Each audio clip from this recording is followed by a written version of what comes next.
नमस्कार, मैं हूं सोनिया। कोरोना पर हमारी इस विशेष श्रृंखला में आप सभी का स्वागत है। देश भर में कोरोना के रिकॉर्ड 2 लाख से ज्यादा मामले हर रोज सामने आ रहे हैं।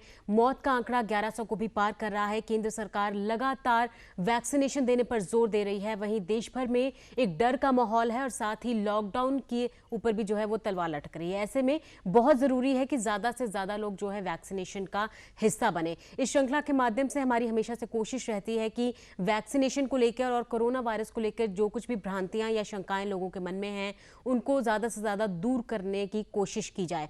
आज भी हमारे कार्यक्रम में डॉक्टर एसके माथुर हमारे साथ जुड़ रहे हैं, जो कि डायरेक्टर हैं डायबिटिक एंड एंडोक्रिनोलॉजी डिपार्टमेंट से। बहुत बहुत स्वागत है डॉक्टर माथुर। और साथ ही नंदिता हुड्डा हमारे साथ जुड़ रही हैं, पॉलिटिकल एनालिस्ट हैं, साथ ही सोशल एक्टिविस्ट भी हैं, काफ़ी ज़्यादा एक्टिव रही हैं कोरोना में जब लॉकडाउन से लेके अब तक। हालांकि मैं चाहूँगी कि अब हमारे पास वो समय नहीं रहा कि हम लोग पॉलिटिकल ब्लेम गेम करें, लेकिन राजनीतिक स्तर पर कहाँ चूक हुई है या प्रशासनिक तौर पर क्या कुछ और हो सकता है वो ज़रूर इनसे जानने की कोशिश करेंगे। आप दोनों का बहुत बहुत स्वागत है कार्यक्रम में। डॉक्टर माथुर, आपसे मैं चर्चा की शुरुआत करना चाहूँगी और पहले मैं दर्शकों को भी ये बता दूं कि ये जो हम ये प्रोग्राम कर रहे हैं कोरोना प्रोटोकॉल को ध्यान में रखते हुए, साथ ही कोविड अप्रोप्रिएट बिहेवियर जिसकी बात लगातार प्रधानमंत्री मोदी कर रहे हैं उसको ध्यान में रखते हुए जो है ये प्रोग्राम हम कर रहे हैं। 2 गज की दूरी बनाए हुए हैं। हालांकि मॉनिटर स्क्रीन पर ज़रूर आपको एक मैं कहूँ कि हम लोग सभी जो एक्सपर्ट्स और एंकर हैं वो करीब नज़र आ रहे होंगे, लेकिन कोविड प्रोटोकॉल का ध्यान रखा जा रहा है। शुरुआत करते हैं डॉक्टर माथुर। जब हम कोरोना की अब हम बात कर रहे हैं, सेकेंड वेव की जब बात हुई थी तो WHO ने स्टार्टिंग में कहा था कि it is going to be more infectious but less फेटल।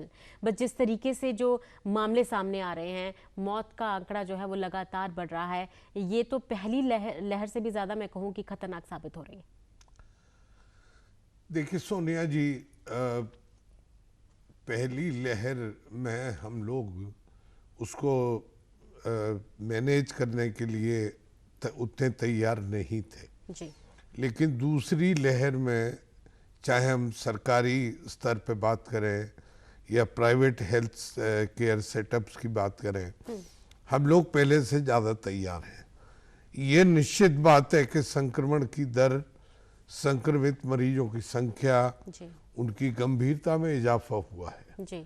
लेकिन इसका बहुत बड़ा कारण म्यूटेंट स्ट्रेन्स हैं जिनके बारे में आपने पढ़ा होगा अखबार में जी। और ऐसा भी देखा गया है बहुत सी बार कि जो हमारे डायग्नोस्टिक टेस्ट हैं, जिसे RT-PCR है जी, जो कि डेफिनेट टेस्ट माना जाता है, उसको भी ये म्यूटेंट स्ट्रेन्स स्किप कर रहे हैं। चूंकि वो टेस्ट जो है वो जो वुहान वायरस था उसके हिसाब से तैयार किए गए थे। और दूसरा एक ये भी देखा जा रहा है कि बहुत सी बार जो कोरोना वायरस है ये थ्रोट में, गले में या नाक में नहीं है और ये स्ट्रेट वे लंग्स को अटैक कर रहा है।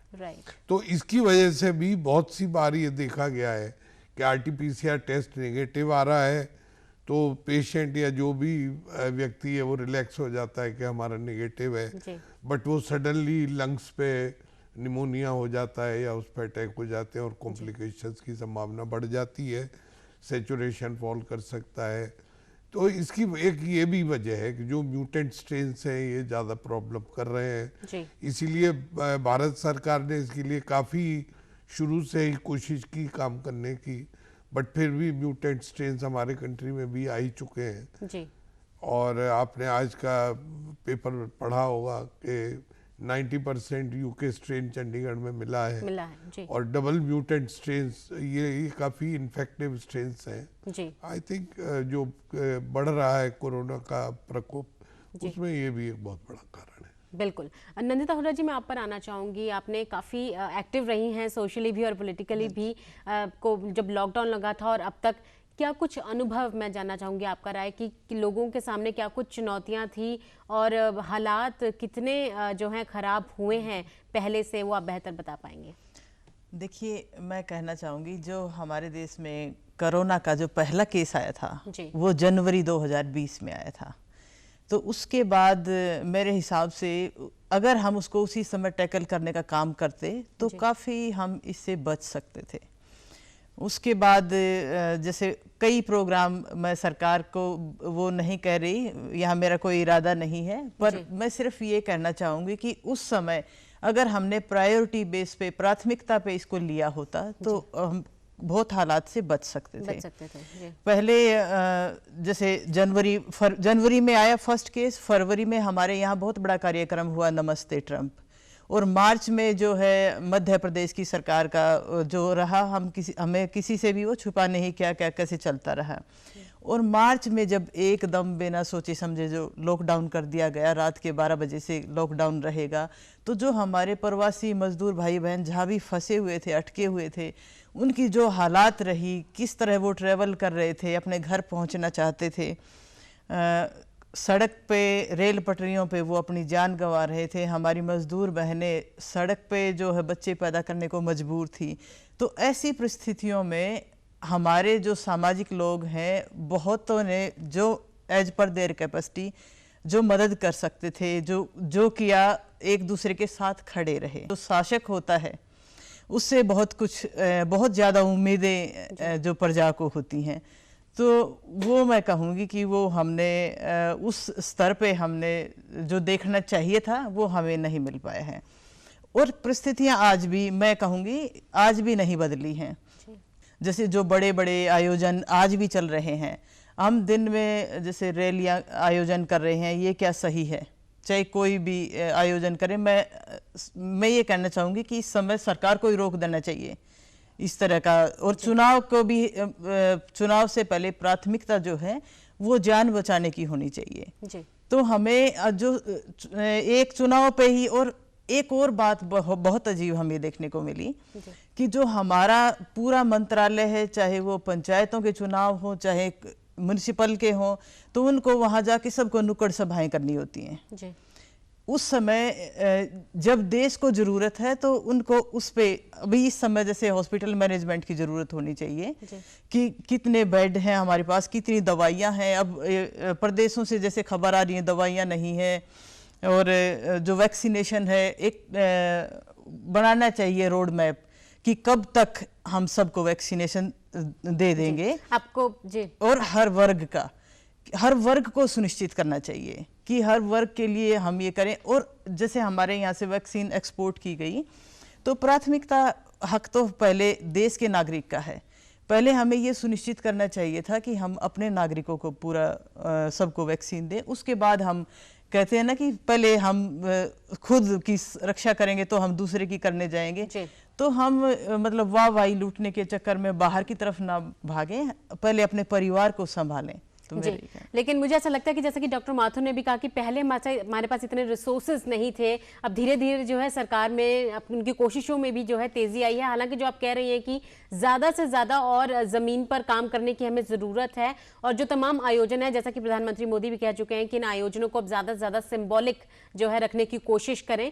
तो चलिए हम बात करते हैं डॉक्टर माथुर आप पर कि जब हम बात मोर्टेलिटी रेट की कर रहे हैं, तो ज़्यादातर डेथ्स ऐसी हैं जहाँ पे डायबिटिक पेशेंट्स थे, उनकी मौत हुई है। ऐसे में जितने भी अब जो डायबिटिक पेशेंट्स हैं, उनके लिए क्या वाकई वैक्सीनेशन सेफ है, और अगर सेफ है तो क्या किन बातों का ध्यान रखने की ज़रूरत है? देखिए, जो भी इस बीच में डेटा आया है, सब में देखा गया है कि डायबिटीज़ के पेशेंट्स कोविड के कॉम्प्लिकेशंस के लिए 2 से 3 गुना ज़्यादा रिस्क पर है। पहली बात, केवल डायबिटीज़ होना अपने आप में एक रिस्क फैक्टर नहीं है। राइट। लेकिन डायबिटीज़ के साथ यदि आपको कोविड होता है तो उसके complications, ICU admissions, death rates non diabetics की अपेक्षा 2 से 3 गुना ज़्यादा है। पहले तो हमें ये समझने की ज़रूरत है। दूसरी बात, जहाँ तक वैक्सीनेशन का प्रश्न है डायबिटीज़ के पेशेंट्स में, निश्चित तौर पे ये वैक्सीन, जो भी हमारे देश में 2 वैक्सीनें उपलब्ध हैं, कोविशील्ड या कोवैक्सीन, ये पूर्णतः सुरक्षित हैं और प्रभावी है, 90% से ज़्यादा इफेक्टिव है। मतलब 90% आपको प्रोटेक्शन दे रही हैं। और अब आदरणीय प्रधानमंत्री जी ने स्पुतनिक वी को भी मंजूरी दे दी है भारत सरकार ने। बहुत ही अच्छा कदम है, सकारात्मक कदम है, जिससे अधिक से अधिक लोगों को हम वैक्सीन उपलब्ध करा सकें। जी। यदि कोई भी डायबिटीज का पेशेंट, चाहे वो टाइप 1 डायबिटीज का हो चाहे टाइप 2 डायबिटीज का हो, प्राथमिकता की अगर हम बात करें तो टाइप 1 डायबिटीज को प्राथमिकता मिलनी चाहिए। हालांकि मैं ये चीज़ बड़े खुशी के साथ कह रहा हूँ कि डायबिटीज़ के सारे पेशेंट्स को वैक्सीन उपलब्ध हो रही है और वो लोग पूछ भी रहे हैं हमसे और आगे आके लगवा भी रहे हैं, जिससे उनको एंटीबॉडीज़ के थ्रू प्रोटेक्शन मिल सके। अगर गॉड भगवान न करे अगर उनको इन्फेक्शन होता भी है तो वो बहुत ही माइल्ड टाइप का इन्फेक्शन होगा और अमूमन घर पर उसको मैनेज किया जा सकता है। तो ये निश्चित तौर पे लाभकारी वैक्सीन है और डायबिटीज के पेशेंट्स को आगे आके लगवानी। जी डॉक्टर माथुर, लेकिन जो प्रेग्नेंट लेडीज हैं खास करके और वो डायबिटिक भी हैं, ऐसे में हाई रिस्क फैक्टर पर आ जाती है, उनको क्या कुछ करने की जरूरत है और किन बातों का ध्यान रखने की जरूरत है? देखिए सोनिया जी, इनमें से किसी भी वैक्सीन का ट्रायल प्रेग्नेंट लेडीज पे नहीं हुआ है। लेकिन जो सीडीसी की गाइडलाइंस है, centre for disease control US की, उनका ये कहना है कि जो प्रेग्नेंट लेडी हैं वो अपने समझ से या अपने गायनेकोलॉजिस्ट के कंसल्टेशन से चाहे तो ये वैक्सीन लगवा सकते हैं। उसमें उन्होंने कोई मना नहीं किया है कि आप नहीं लगवाएंगे vaccine even if you are pregnant, because ये भी अभी देखा गया है कि काफ़ी प्रेगनेंसीज में ये बच्चे को ट्रांसमिट हो जा रहा है। ये जो संक्रमण है बच्चे का, ये थ्रू प्लेसेंटा हो रहा है या डायरेक्ट कांटेक्ट से हो रहा है, इसका भी कोई मतलब वैज्ञानिक आधार अभी उपलब्ध नहीं है।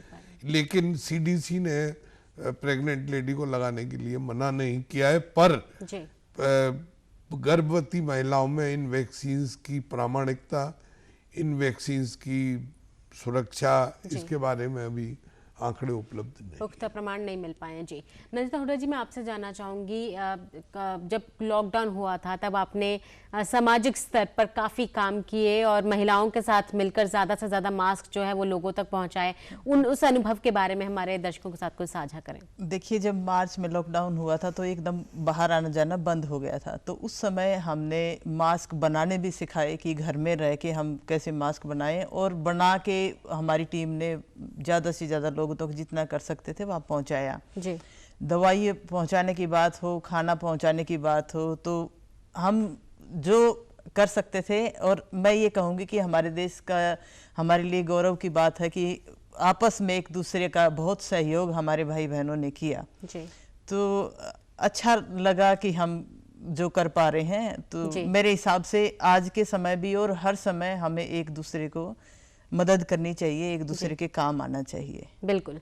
डॉक्टर माथुर, आपसे मैं जानना चाहूँगी, जो पेशेंट्स हैं जो पहले से ही क्रॉनिक डिजीज़ की दवाइयाँ ले रहे हैं, उनमें ये बहुत ज़्यादा कन्फ्यूजन है कि वो वैक्सीनेशन ले सकते हैं कि नहीं, क्योंकि बहुत ज़्यादा दवाइयाँ ऑलरेडी चल रही हैं, चाहे मल्टीविटामिन्स भी ले रहे हों, विटामिन डी के लिए ले रहे हैं, और इसके अलावा क्रॉनिक डिजीज़ की दवाइयाँ भी चल रही हैं, तो उनके लिए वैक्सीनेशन लेना कितना सेफ है? देखिए, जो भी क्रॉनिक डिजीज़ के पेशेंट हैं, जी मैं जनरल बात करूंगा जी, वो अधिकतर कोई भी दवाएं, चाहे वो इम्यूनोसप्रेशंस ले रहे हों, स्टेरॉइड्स ले रहे हों, या वो कैंसर की दवाएं ले रहे हों, या फॉर एग्जांपल डायबिटीज़ के पेशेंट हैं इंसुलिन ले रहे हैं जी, इन सभी तरीके के पेशेंट्स पे जो वैक्सीन है उनका ट्रायल हुआ है और ये देखा गया है कि पूर्ण रूप से सुरक्षित है। केवल एक कंडीशन ऐसी जरूर स्पेसिफिकली मेंशन्ड है, इवन मतलब जो लोगों को कोविड हुआ है जी, उनको भी दोबारा वैक्सीन लेने की सलाह दी जाती है जी। केवल वो पेशेंट जिनको कन्वेलेसेंट प्लाज्मा दिया गया है या जो other immunosuppression during Covid treatment दिए गए हैं, उनके लिए गाइडलाइन जरूर है कि उनको 90 दिन तक ये वैक्सीन नहीं लगवानी है। अन्यथा इवन नॉर्मल पेशेंट में जिसको कोविड की दवाएं दी गई पर वो ठीक हो गया है, कोविड नेगेटिव हो गया है, उसके 14 दिन बाद वो वैक्सीनेट करा सकता है। ओके, ठीक है नंदिता हुड्डा, आपसे मैं जानना चाहूंगी कि अपने देश में और टीवी चैनल्स पर हम जिस तरीके से जो बहस देख रहे हैं इस पूरी कोरोना महामारी को लेकर, कितना सही है इस पूरे महामारी को एक राजनीतिक चश्मे से देखना, क्योंकि पॉलिटिकल ब्लेम गेम चल रही है और कहीं ना कहीं कमी जरूर रही है और कोशिशों में और निरंतरता की जरूरत है, ये हम सब जानते हैं, लेकिन कितना आपको नहीं लगता है कि लोगों को अब आपस में मिलकर इसके साथ लड़ने की ज्यादा जरूरत है बजाय इसके कि हम एक दूसरे पर ब्लेम गेम करें? जरूर मैं कहूँगी कि ये बिल्कुल भी नहीं होना चाहिए जी। और जो सरकार की गाइडलाइन है वो हम सबको पालन करनी चाहिए जी। और एक दूसरे के सहयोग से बहुत संवेदना के साथ हम इस जंग को जीत पाएंगे जो हालात बन रहे हैं। जी। और एक और बात मैं कहना चाहूँगी कि सबसे पहले सरकार जो गाइडलाइन बनाती है तो सबसे पहले वो उनको फॉलो करनी होंगी, क्योंकि एक जो बिहेवियर है, जो हमारे नेता हैं, मंत्रीगण हैं, जो उनका बिहेवियर है पूरे समाज में एक मैसेज देता है। बिल्कुल। तो उसको देखने की ज़रूरत है। पहले वो हम सबको अपना कंडक्ट देखना चाहिए, उसके बाद हमें उपदेश करना चाहिए। और दूसरी बात मैं ये कहना चाहूँगी कि जैसे कुछ हमारे नेता जो रूढ़िवादी अंधविश्वास जिसको मैं कहूँगी कि जैसे गंगा में डुबकी लगाने से सब ठीक हो जाएगा, तो इस समय जो वहाँ कुंभ का मेला चल रहा है तो सरकार इससे बचा जा सकता था। मैं सिर्फ ये कहना चाहती हूँ कि हमें इस बात का ध्यान रखना चाहिए कि आस्था तो जब बचेगी जब जान बचेगी, पूजा तो बाद में होगी, पहले हमें इसमें आस्था रखनी चाहिए कि हम जो हमारे महामारी हमारे देश में आई है हम इससे कैसे निजात पाएं और कैसे वो एग्जाम्पल सेट करें कि सारी दुनिया, अपना सारा देश के नागरिक उनको फॉलो करें। जितने भी मिनिस्टर्स हैं, मंत्रीगण हैं और जो भी लोग जो इन्फ्लुएंसर्स हैं खासकर लोगों के लिए, उनको कोशिश करनी चाहिए रोल मॉडल्स को कि ऐसा कुछ ना कहें जिससे कि भ्रांतियां ज्यादा फैल सके। डॉक्टर माथुर, मैं आप पर खास कर आऊंगी क्योंकि इन्होंने जैसे बात की कि आस्था की बात हो रही है या फिर कुछ इस तरीके के यूट्यूब चैनल्स पर भी हम देख रहे हैं, व्हाट्सएप यूनिवर्सिटी में भी जो एक तरीके से इस तरीके के मैसेजेस फैलाए जा रहे हैं कि अगर आप लौंग ले लीजिए या फिर कपूर ले लीजिए, उसकी एक पोटली बनाकर भी जो आप लगातार जो है उसको स्मेल आप लेते रहें, ये इनमें कितनी सच्चाई है? देखिए, लौंग, पोटली, कपूर वगैरह का जहाँ तक सवाल है, बड़े अच्छी चीज़ है जी। और साधारण जुकाम सर्दी में डेफिनेटली कुछ न कुछ निश्चित तौर पे काम करते हैं। पर कोरोना में कहाँ तक ये सफल है, कामयाब है, देखिए बगैर किसी वैज्ञानिक आधार पे कहना मुश्किल हो जाएगा। जी। दूसरी चीज ये है कि जहाँ तक नाक के उसके प्रश्न है, एक नेजल वैक्सीन का ट्रायल अभी यूके में हुआ है जी। और बड़ी अच्छी मतलब उसमें न्यूज़ है कि 100% प्रोटेक्शन किया है उस नेजल वैक्सीन ने जी। और लोग उम्मीद कर रहे हैं कि उस वैक्सीन से एपिडेमिक का समाप्ति होगी। वो छोटा ट्रायल था जी।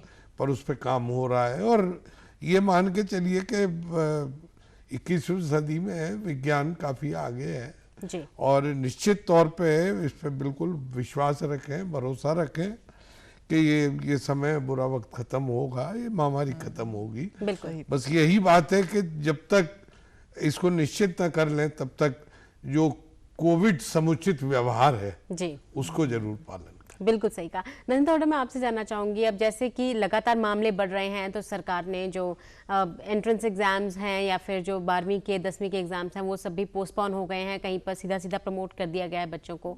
तो ये सब जो एक्शंस लिए जा रहे हैं, आपको क्या लगता है आम जनजीवन पर और बच्चों के भविष्य पर कितना इसका असर पड़ेगा? देखिए, इस संक्रमण से बचने के लिए जो भी सरकार कदम उठाए तो मैं उसका खुले दिल से स्वागत करती हूँ जी। और हमें सबसे पहले अपने आप को सिक्योर करना है, ठीक है ना। और मैं आपके कार्यक्रम के माध्यम से सरकार को ये कहना चाहूँगी कि जैसे जो सीरम इंस्टीट्यूट है उनके पास अब पैसे की किल्लत है, तो ऐसे जो इंस्टीट्यूट हैं उनको मदद करके, जैसे जो पीएम केयर फंड है उससे हम मदद कर सकते हैं, एक सॉफ्ट लोन दिया जा सकता है। तो सबसे पहले एक रोड मैप तैयार किया जाए कि हर वर्ग के जो हैं नागरिक हैं सबको, जिनको वैक्सीनेशन हो जाए, और वो कब तक होए, सिर्फ इस विषय पे सोचना चाहिए। उसके अलावा जब तक ये काम पूरा नहीं हो जाता तो हमें सब एक साइड रख के इस पे बढ़ना चाहिए और इसके लिए हम सब को भी उनका सहयोग जिस वे में भी कर सकते हैं हमें करना चाहिए। बहुत सही आपने बात कही कि एक रोड मैप तैयार करने की ज़रूरत है, क्योंकि बहुत ही अनसर्टन जो टाइम्स में हम जी रहे हैं ये साबित कर दिया है कोरोना महामारी ने। डॉक्टर माथुर, मैं आपसे जानना चाहूँगी क्योंकि अब वैक्सीनेशन जो है हमारे पास अवेलेबल है और लोगों को लग भी रही है, कौन सा एज ग्रुप है जो ज़्यादा हॉस्पिटलाइजेशन जिनकी देखी जा रही है? क्योंकि पहले स्टेटिस्टिक्स में ये आया था कि जो बुजुर्ग थे वो ज़्यादा संक्रमित हो रहे थे, लेकिन अब 18 से 40 के बीच का जो एज ग्रुप है वो ज़्यादा जो है इसका शिकार हो रहा है। ऐसे में युवाओं को बड़ा खतरा है। देखिए, जो सो कॉल्ड सेकेंड वेव है जी, इसमें ये भी देखा गया कि काफ़ी यंग पेशेंट्स भी आ रहे हैं जी, चाहे तो वो लापरवाही का नतीजा या सडन जो यकबयक बीमारी का बिगड़ना या म्यूटेंट स्ट्रेन्स, पर ये बात है कि इस बार जो लहर है इसमें यंग लोग भी काफ़ी प्रभावित हो रहे हैं। जी। दूसरी बात ये है कि निश्चित तौर पे आईसीयू बेड्स की ज़रूरत है ज़्यादा। आज की तारीख में चंडीगढ़ शहर में ये स्थिति है कि आईसीयू बेड मिल पाना किसी भी पेशेंट के लिए बहुत ही मुश्किल काम हो रहा है। नॉन आईसीयू बेड्स तो फिर भी उपलब्ध हो जा रहे हैं, पर आईसीयू बेड्स का व्यवस्था, आईसीयू के देखभाल करने वाले डॉक्टर्स, ये सारी चीज़ों पे अभी मुझे लगता है काम और भी करने की जरूरत है। एक बहुत अहम सवाल है डॉक्टर माथुर, हमारे दर्शक के जानना भी चाह रहे हैं कि जो जेनेटिक डिसऑर्डर्स हैं उनके जो पेशेंट हैं वो जो दवाई उनकी चल रही है, खासकर जो ब्लड रिलेटेड जेनेटिक डिसऑर्डर्स हैं, क्या वो वैक्सीनेशन अभी ले सकते हैं? क्योंकि पहले इस तरीके से कहा जा रहा था कि उनको थोड़ा बचने की ज़रूरत है, अभी उसकी ऑथेंटिसिटी नहीं है कि कितनी कारगर साबित होगी जेनेटिक डिसऑर्डर्स पेशेंट्स के लिए। कितना सही है उनके लिए वैक्सीन लेना? देखिए, जहाँ तक 2 रिपोर्ट्स एस्ट्राजेनेका के बारे में आई थी कि ब्लड क्लॉट हो जाना, खून जम जाना या प्लेटलेट्स कम हो जाना, इसकी देखिए अगर आप प्रतिशत की बात करें, आंकड़ों की बात करें तो बहुत ही कम है। 3 से 4 केस इन 1 मिलियन पेशेंट्स, बहुत कम है। लेकिन ये बात जरूर है, निश्चित तौर पे अगर किसी पेशेंट को कोई ऐसा डिसऑर्डर है, ब्लड डिसऑर्डर है, तो वो जो भी डॉक्टर उसका ट्रीटमेंट कर रहे हैं इज द बेस्ट जज कि वो ये डिसाइड करें कि इसको वैक्सीन लगनी चाहिए, या अगर फॉर एग्जांपल अगर एस्ट्राजेनेका नहीं लगनी है तो वो दूसरी वैक्सीन भी है अवेलेबल, तो कोवैक्सीन के लिए भी जा सकता है।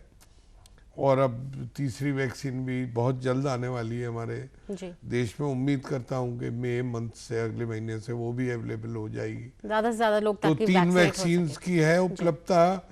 16 साल 18 साल उनके कट ऑफ हैं, उसके ऊपर सारे लोग लगवा सकते हैं। कोई विशेष परिस्थिति जैसे आपने बताया अगर ब्लड डिसऑर्डर है तो वो जो डॉक्टर उसका ट्रीटमेंट कर रहे हैं वो डिसाइड करके लगवा सकते हैं। जी, नंदिता हुड्डा, आपसे मैं जानना चाहूँगी क्योंकि प्रधानमंत्री मोदी ने आत्मनिर्भर भारत की बात की और जिस तरीके से हम देख रहे हैं कि 2 वैक्सीन अब हमारे पास उपलब्ध हैं और जैसे कि डॉक्टर माथुर ने बताया कि एक तीसरी वैक्सीन भी जो है मई महीने के अंत तक आ जाएगी, इसके बारे में आप क्या कहना चाहेंगी कि जो रिसर्च एंड डेवलपमेंट है हमारे देश में उसको कहीं बूस्ट मिला होगा? देखिए, हमें जहाँ पे हमारी उपलब्धियाँ हैं तो हमें बहुत गौरव की बात है हम सब के लिए। और अभी जैसे ये और भी वैक्सीन आ गई हैं तो बस यही है कि सबको वैक्सीन लग जाए। और एक और बात मैं अभी मेरे दिमाग में आई कि देखो, जैसे जब शुरुआत में जब आया था जो ट्रंप का वो था, तो उस समय हमें एक पर्दा करने की ज़रूरत थी हमारी गरीबी को छुपाने के लिए। तमाम न्यूज़ चैनल में दिखाया गया था कि एक पर्दा करके हम अपनी गरीबी को छुपा रहे थे। और इस समय भी क्या हालात आ गई हैं, क्योंकि जो हम देख पा रहे हैं कि हर रोज़ की जो केसेज हैं 2 लाख से ऊपर पॉजिटिव पाए जा रहे हैं। और जो हमारे भाई बहन हैं 1000-1100 के ऊपर अपनी हर रोज़ जान गंवा रहे हैं। हर रोज़ कोई ना कोई हमारा रिश्तेदार जानकार पॉजिटिव मिलता है, जो बहुत चिंता की बात है। और इस समय जो जैसे लखनऊ की न्यूज़ दिखाने के बाद जब वो टीवी पे ज़्यादा हुई, जो शमशान घाट की थी, इतनी चिताएं एक साथ जल रही थी, तो वहाँ भी पर्दा लगाने की ज़रूरत पड़ी है। तो मैं ये कहना चाहती हूँ कि इस समय हर एक व्यक्ति को सरकार के साथ खड़े होने की ज़रूरत है और सरकार को बिल्कुल वार लेवल पे काम करने की जरूरत है, ताकि हमें ये पर्दे लगाने की जरूरत तो है। आपको क्या वाकई ऐसा लगता है कि जो अभी वैक्सीनेशन अबव 45 जो एज ग्रुप है उसके लिए ओपन की गई है, आपको लगता है 25 के ऊपर अब इसे ओपन कर देना चाहिए? मैं तो ये कह रही हूँ जिनको लगना है सबको ओपन करो के सबको लगाना चाहिए, और सिर्फ इसी विषय पे काम तो चलिए, ये कितना ज्यादा पॉसिबल है हमारी पॉपुलेशन को ध्यान में रखते हुए, इसका जवाब तो डॉक्टर माथुर दे सकते हैं कि मेडिकली इज इट पॉसिबल कि हम लोग अब वैक्सीनेशन जो है सबके लिए ओपन कर दें? डॉक्टर माथुर, अभी हम रिपोर्ट भी कर रहे हैं जी। देखिए, अगर आप पूरे विश्व के परिदृश्य को देखें जी, चाहे वो यूएस हो या कनाडा हो या यूरोप हो, वहाँ भी वो वैक्सीनेशन ग्रुप वाइज ही हो रहा है जी, चूंकि सबसे बड़ी चीज है वैक्सीन की उपलब्धता। राइट। और वैक्सीन की उपलब्धता यदि प्रचुर मात्रा में है तो लगाने में कोई दिक्कत नहीं है। जब ट्रायल्स 16-18 साल के ऊपर हैं तो 16 के ऊपर सबको लगाया जा सकता है। जी। पर निश्चित तौर पे प्राथमिकता डिसाइड इसलिए होना जरूरी है क्योंकि उसको उपलब्धता के आधार पर ही आप तय कर सकते हैं।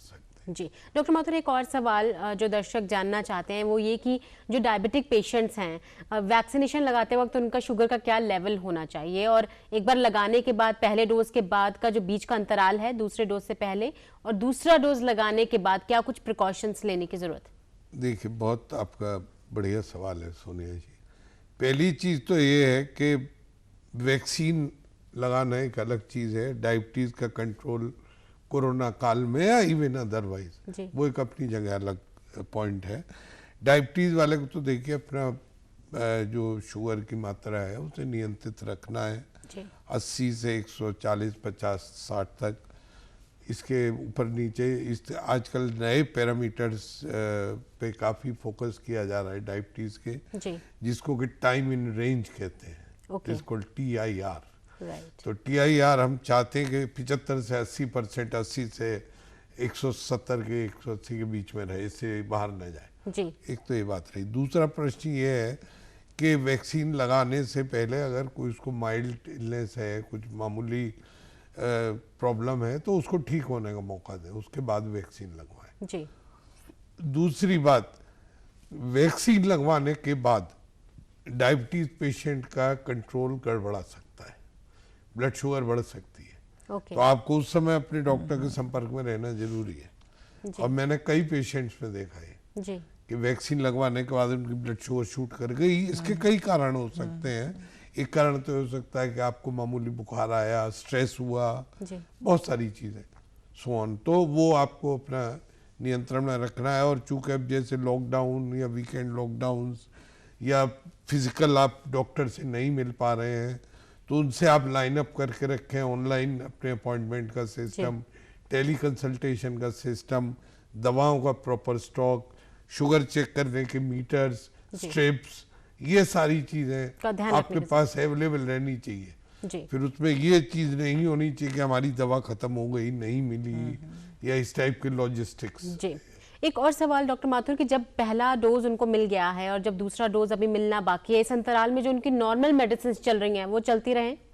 बिल्कुल, ऑफ कोर्स। आपको अपनी दवाएं, इंसुलिन, सब कुछ वैसे ही रखना है और शुगर को समय समय पे अपने चेक करना है कि वो नियंत्रण में रहे। अगर कोई दिक्कत है तो ऑफ कोर्स आप अपने। नंदिता हुडा, मैं आपसे जानना चाहूंगी कि अब जब हालात जो हैं बद से बदतर होते जा रहे हैं, सरकार ने वैक्सीनेशन पर तो जोर दे ही रही है, साथ में राज्य सरकारें अपने अपने स्तर पर जो है पार्शियल लॉकडाउन कहूँ या नाइट कर्फ्यूज के जरिए, लिमिटेड रिस्ट्रिक्शंस के जरिए लोगों को ज्यादा से ज्यादा कोशिश कर रही है कि चेन ऑफ ट्रांसमिशन वायरस की रोकी जा सके और ज्यादा से ज्यादा लोग जो हैं कोविड अप्रोप्रिएट बिहेवियर का पालन कर सके। आप कितनी संतुष्ट हैं इससे? आपको लगता है कि इससे बेहतर है कि लॉकडाउन एक बेहतर विकल्प हो सकता है? देखिए, मैं कहना चाहूँगी कि हर एक नागरिक को ना खुद से अलर्ट रहना होगा कि वो खुद अपना भी बचाव करे और दूसरे का भी करे, क्योंकि सारा काम हम दूसरे के ऊपर नहीं छोड़ सकते और खासकर इस बीमारी में। तो इसमें हमें जो अपना है, मास्क लगाना है, दूरी रखनी है, बिना काम के बाहर नहीं जाना है, तो इन सभी चीज़ों का सबसे पहले हमें खुद से इसका पालन करना होगा। और जहाँ तक लॉकडाउन का सवाल है तो जब ये सब चीज़ों को ध्यान में रखेंगे तो मेरे ख्याल में अब लॉकडाउन भी प्रॉपर ऐसे होना चाहिए, ये नहीं कि हम दिन में लाखों की जनसभा को संबोधित करें बिना मास्क के और वहाँ पे हम ऐसी कोई मास्क की और 2 गज की दूरी, मास्क जरूरी, वो बात ना करें और शाम की कॉन्फ्रेंस में हम कहें कि भाई लॉकडाउन लगाएंगे। तो ये चीज़ें बहुत ध्यान देने योग्य हैं। पर फिर भी मैं सबसे कहूँगी कि हमें अपना भी ध्यान रखना है, अपने करीबियों का भी ध्यान रखना है, परिवार का भी ध्यान रखना है। तो सबसे पहले हमें स्वयं को जागरूक होना है। ज्यादा से ज्यादा अवेयरनेस जो है लोगों में होनी चाहिए। डॉक्टर माथुर, मैं आपसे जानना चाहूंगी, कोविड अप्रोप्रिएट बिहेवियर की बात जो है लगातार हो रही है टीवी डिबेट्स में भी और सरकार की ओर से भी। मैं अपने दर्शकों को मैं चाहूंगी कि आप बताएं कि कोविड अप्रोप्रिएट बिहेवियर आखिर है क्या। हम लोग मास्क की बात कर रहे हैं, सोशल डिस्टेंसिंग की बात कर रहे हैं, इसके अलावा क्या कुछ ऐसी अहम चीजें हैं जिनका ध्यान रखने की जरूरत है? आई थिंक सोनिया जी, आपने कोविड अप्रोप्रिएट बिहेवियर के बारे में बात करने में जो मेजर पॉइंट्स हैं आपने ऑलरेडी बोले। देखिए, सबसे इम्पोर्टेंट है मास्क जी, बिकॉज जो अभी तक कोविड के ट्रांसमिशन का, संक्रमण का जरिया था वो एयरबोर्न ही है, चाहे ड्रॉपलेट्स के थ्रू हो या हवा के थ्रू हो। तो अगर मास्क है तो उसको एंट्री नहीं मिलेगी इन्फेक्शन। अब मास्क पहनने का तरीका जो है वो बहुत इम्पोर्टेंट और मतलब बड़े दुख के साथ कहना पड़ता है कि बिल्कुल भी लोग उस तरीके को फॉलो नहीं करते हैं। आपकी नाक और आपका मुंह प्रॉपरली कवर होना चाहिए, शुड बी प्रॉपरली कवर्ड, जो कि काफ़ी लोगों का आपने देखा, किसी की नाक खुली हुई है, किसी का गले में लटक रहा है, किसी का कान पे लटक रहा है। तो ये सबसे कोई मतलब, it doesn't solve the purpose. आप प्रॉपर मास्क पहनिए। आपको ये भी पता होना चाहिए कि आपको कौन सा मास्क यूज करना है।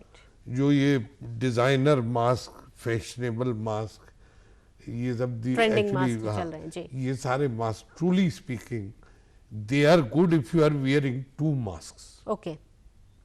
ठीक। अगर आप बहुत ही क्राउडेड प्लेस में जा रहे हैं तो आपको यू कैन वियर 2 मास्क। एक 3 ply mask, the best is the surgical mask, other is N95 और K95 मास्क। शायद आई थिंक सभी लोग जानते हैं इनके बारे में। उसके ऊपर you can wear another cotton mask, because that is a 2 ply mask, 2 layer mask. 2 layer protection इससे हो जाएगी। 2 layer protection alone is not enough. Okay. और you wear 2 layer protection along with a face shield. Okay, चलिए, ज्यादा से ज्यादा जो है ध्यान रखने की जरूरत है। एक तो ये बात है। दूसरे, मास्क के सरफेस को आप टच न करें। Okay. Always handle it with the strings. Okay. And whenever you are putting it off, या जब आप पहन रहे हैं तो स्ट्रिंग्स के थ्रू ही पहने जी।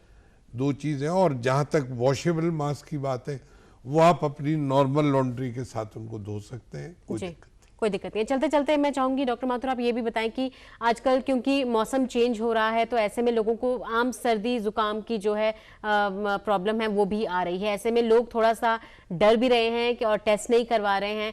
कौन सा ऐसा स्टेज है जहां पर लोगों को टेस्ट करवाने की जरूरत है, या अगर आम तौर पर सर्दी जुकाम है घर में ही ट्रीटमेंट ले सकते हैं, या फिर उनको वहां पे भी टेस्ट करवाने की जरूरत?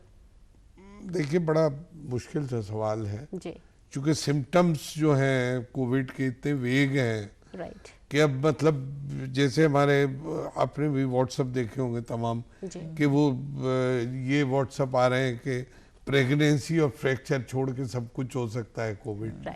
तो डायरिया, बॉडी एक, फीवर, जुकाम, कुछ भी हो सकता है। लेकिन ये बात है, वो 6 minute वॉक टेस्ट, वो भी आजकल काफी चल रहा है। I don't know how good it is, but अगर आपको फीवर है, सोर थ्रोट है, ऐसे सिम्टम्स है, तो आई थिंक अगर आपको 2-3 दिन फीवर है तो I think you should go for a PCR testing, जो अभी सिनेरियो है। चलिए, चलते चलते मैं चाहूंगी नंदिता हुड्डा, आप लोगों को क्या मैसेज देना चाहेंगी? क्लोजिंग कमेंट्स आपसे जाना चाहूँगी। देखिए, मैं बस यही कहूँगी कि मुसीबत का समय है और संकट आया है देश पे, हम सब पे एक साथ खड़े रहें, जो सरकार की गाइडलाइन है उनका पालन करें, अपनी भी रक्षा करें और दूसरों को भी मदद करें। Doctor Mathur, closing comments. I think I will still repeat Modi's words ji, दवाई भी और कड़ाई भी। बिल्कुल, शायद इससे ही बच सकते हैं हम लोग। चलिए, बहुत बहुत शुक्रिया आपका हमारे कार्यक्रम में आने के लिए और ये तमाम अहम जानकारियां जो है हमारे साथ साझा करने के लिए। और मैं अपने दर्शकों को भी बता दूं कि जो हमारा प्रोग्राम है, दोबारा से मैं रिपीट कर रही हूं कि 2 गज की दूरी के साथ ही हम जो है ये प्रोग्राम कर रहे हैं। हमने कोविड अप्रोप्रिएट बिहेवियर और साथ ही कोविड प्रोटोकॉल का पूरा ध्यान रखते हुए जो है ये जानकारियां आप तक लेकर आ रहे हैं, ताकि आप सुरक्षित रह सकें और दूसरों को भी सुरक्षित रख सकें। हमारा ये कार्यक्रम हमारे दर्शक हमारे यूट्यूब चैनल डीडी चंडीगढ़ पर भी देख सकते हैं। हमने तो कोविड अप्रोप्रिएट बिहेवियर का पालन किया, क्या आपने किया?